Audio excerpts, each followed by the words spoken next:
What's up, guys? Once again, we are getting closer to leaving. It is less than 1 week finally, but here today I just want to give you a little video on how to do firmware, because it is a big topic and there's tons of videos online on how to do it, and but I just figured I would toss one up on here since I'm going to be doing it right now. I've never done a dash before, so you can kind of ride along with me as I figure out how to do that, but we're gonna give it a shot. A couple things to remember when doing this. You definitely want to save your existing global file, whether you have 1 or 1,000 like I do, but I have made some changes to some things and added some sensors. So on the tune that I had pulled up, I clicked save and closed out of it because you do not want to lose your tune file. And also you want to make sure your battery is fully charged. That is a huge important part of flashing an ECU, something like this, whether it be Holley EFI or whether it be HP tuners. Like, I've done some HP tuner stuff and I've actually bricked a computer before and it's super inconvenient. So you definitely want to make sure all your bells are in a row and everything's all good to go before you do this. So step 1 is you just pull up your software browser, go to holley.com. Is what I do anyway. And so there we Googled it and the website. So then what you want to do is go up here in the top right corner and click on support. And then it'll bring up this little list of things. And what you want to select is fuel injection. And so then you can even pick which fuel injection you got, or you can just scroll down and it has a list here of all of them. So I am doing Holley V6 build 220. I have the first version of V6 currently. I think it's 110. And a lot of people hated it. A lot of people had a lot of issues with it. I've never noticed anything in mine, not that I would know. If there was something up, I guess the best way to say it is it would be very slight, and I never could tell. But so then it just got 3.5-inch software, and then an overview and a revision log. But we're just going to download the whole kit and caboodle. So we just go build 220, and then you see right down here it pops up that it is downloading. And so I just select open when done usually, and then it'll just pop right up, and that's kind of how I tell that it's done. Now we wait. So now this menu here popped up. You just want to click yes, and then it'll jump into the installer, and you just kind of follow it step by step here. This is what I do anyway. And let her go. And then it'll prepare and it'll do all the install stuff, and you are good to go. So now, as you can see here, I have the car powered on. And what I do here is I close out all applications on the computer, turn the Wi-Fi off, everything. Then you want to go up into the sync thing here, and there's a little drop down, upgrade firmware, and it'll give you some warning messages and all that stuff. Okay, yes. And then you go, I am on 6.220, you can see right there, and I got the 110 software above that. So then you select that, and it's ready. You click OK. And then it's going to go through this, and it's going to test a bunch of stuff, and then it's going to start downloading a whole bunch of binary files, and it usually takes about 10 to 15 minutes. So we'll be a little bit of waiting, but yep, there you go. It's got these ones to do, and then it's got a whole nother kit and caboodle of them to do. So we'll just chill here and wait, and I'll show you what to do after. So now you can see I got a little message up here. It says the update was successful and the controller is now rebooting. Please sure to cycle your ignition power after you load calibration. So we click OK, and it appears like it was done, and that actually went much faster than it typically does. So we're golden. We'll cycle the power. Just turn this little off button here.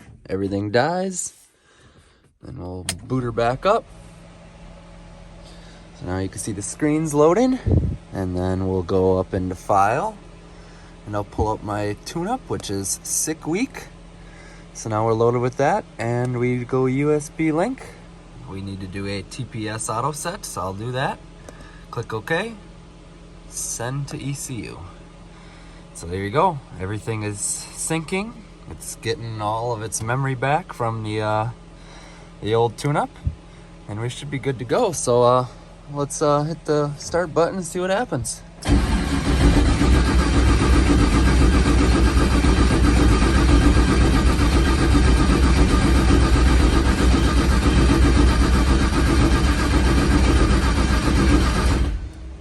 kind of strange. Ah, TPS auto set. We got to do that before it'll start. Duh. So I got in the car now, so I can do a little clicking on some stuff, and you want to click the sync button with that same drop down. TPS auto set, which I'm sure if you're doing this, you have done this before. But okay. And whenever you're ready to go, click start. So then I'm gonna floor it twice, just like the instructions say. We should be good, so. All the way down. All the way back up.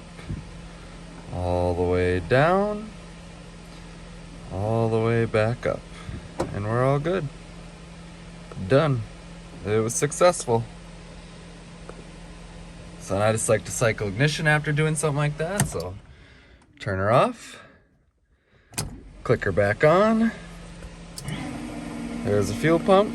So as you do just a little bit of a get everything. Okay. Now it should start. There you go. Ooh, a little crabby.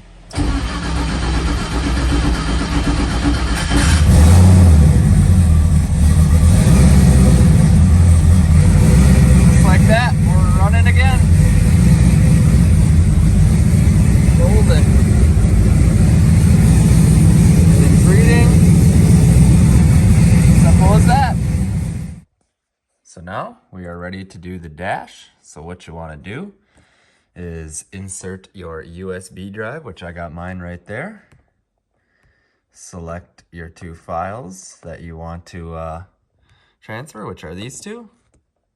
Hit copy, and then go down into your drive. And I don't know what any of this stuff is, so I'm gonna paste.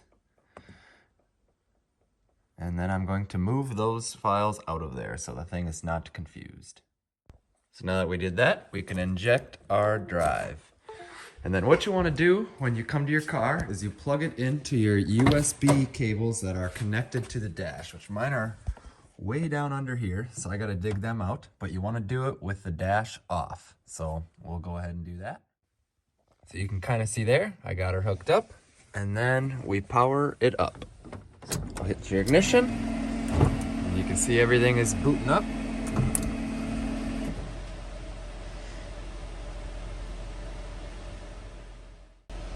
So now we're all booted up.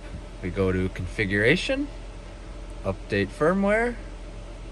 Okay, I believe that is all there is to it. So we'll see what happens when it's done. So it is done, and you can see on the bottom here, it does not say any more conflict in firmware, and you can verify by going menu, configuration, about, and you can see right up in the top, we are on the most recent one, so we're good. The reason I did this is because with the older software and the non-matching software, it would not allow me to put inputs in, like added sensors in. So now I can customize my dashboard so it says whatever I want it to say, and we should be set to go.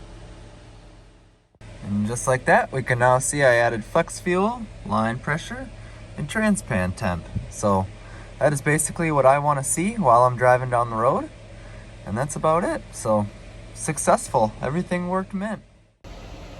Well, that's basically going to end this video off. I know, short and sweet, but I think it's good information to know, and anyone who hadn't seen it, it's awesome. I hope you learned something. I hope at least you've seen how I like to go about do this. Just make sure that your battery's fully charged and you save your most recent tune. Those are the biggest things, and close all other applications on your computer when you're doing it. Otherwise they will fail. I have had them fail, and it's a pain in the butt. It took me 2 hours one time to fix a Dominator that was in a Pro Street Camaro. It was a 68 Camaro and had a 632 big block in it. Pretty rowdy little machine, but it would not idle worth a shit. And so I went over and I worked on it for a couple hours and had the thing run like a top, but a majority of the time took me is getting the firmware updated. So battery charged, no open applications on your computer, and save your tune, and you should be good to go. Thanks for watching, guys. Don't forget to comment, like, subscribe. 6th week is coming up extra fast, less than a week now, so That is going to be so fun, and I cannot wait to do a whole bunch of filming on that, so stay tuned. Thanks.